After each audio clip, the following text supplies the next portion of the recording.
vives de Guinée. Certains vous diront, comme Lansana Kouyaté, les forces dites vives. Parce que lui, il semble remettre en cause même la Constitution, l'importance de ces forces dites vives, selon lui. Bon, vous savez, quoi qu'il arrive, ce qu'on ne peut pas changer, ce qui se retrouve dans les forces vives aujourd'hui, lorsque nous voyons, nous regardons les résultats des différentes consultations électorales depuis plus de 10 ans, ces gens-là représentent plus de 90% de la population. Donc on peut dire tout ce qu'on veut par rapport à cette question, mais ça là, on ne peut pas changer.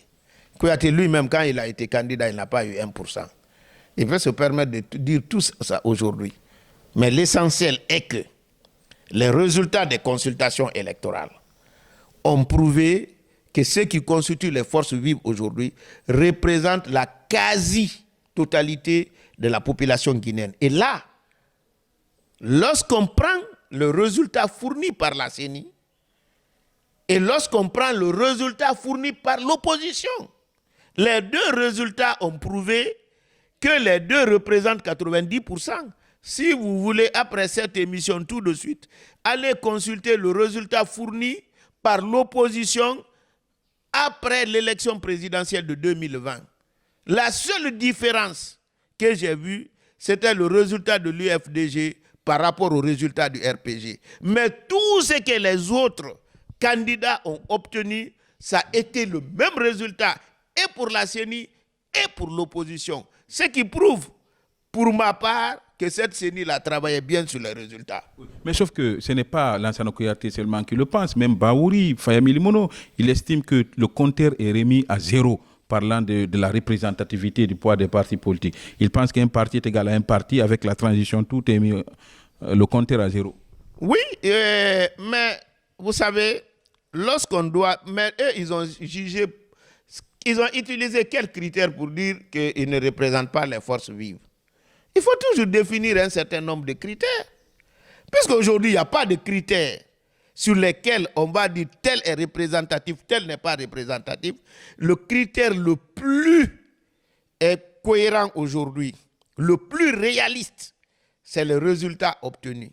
Si demain, on organise des élections et que ces partis que vous venez de citer, ces partis-là gagnent 90%, on continuera à dire que c'est eux qui représentent la Guinée jusqu'au moment où un autre aura les 90%. Mais avant ça, on ne peut qu'apprécier ce qu'on a vécu.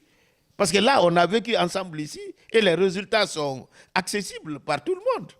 Aujourd'hui, on a l'impression que d'un côté, il y a des opposants et de l'autre, il y a des partis qui sont, comme on aime les appeler, les pro-CNRD. C'est votre impression? Oui, c'est mon impression. C'est pourquoi j'ai demandé... J'avais commencé à démarcher, mais je crois que vraiment, c'est une tâche très difficile. Parce que je peux... La dernière fois, je n'ai pas voulu évoquer le nom des gens. J'ai discuté avec Gouressi Kondé, j'ai discuté au téléphone un peu avec mon grand frère Fodé Bangoura, pour qu'on puisse être, nous autres, un pont entre les deux. Un pont pour éviter que cette transition ne s'enlise. Parce que quand on ne peut pas dire la vérité à son ami, on ne peut pas être utile à lui. C'est vrai. Aujourd'hui, il y a deux groupes complètement antagoniques. Et ce qu'on ne souhaitait pas. Vous savez, dès les premiers moments, moi j'avais dit, je ne suis pas un adversaire du CNRD. Moi, mon adversaire ne peut être que les partis politiques, tels que l'UFDG et autres. Mais je ne sais pas comment, par quel miracle encore, on a retrouvé ce NRD adversaire aux partis politiques. C'est pourquoi moi je pense qu'il est important pour un certain nombre de partis politiques qui ne sont pas impliqués, marqués d'un côté ou de l'autre côté, de s'unir pour rencontrer et les forces vives et les gens du CNRD pour pouvoir travailler et harmoniser leurs différentes positions pour trouver une position idoine qui nous permettra de mettre le CNRD au-dessus de la mêlée, aller vers une transition apaisée qui permettra une sortie honorable aux membres du CNRD tout en les garantissant une certaine quiétude, privilège après la transition et permettre un retour à l'ordre constitutionnel rapide, apaisé, tranquille.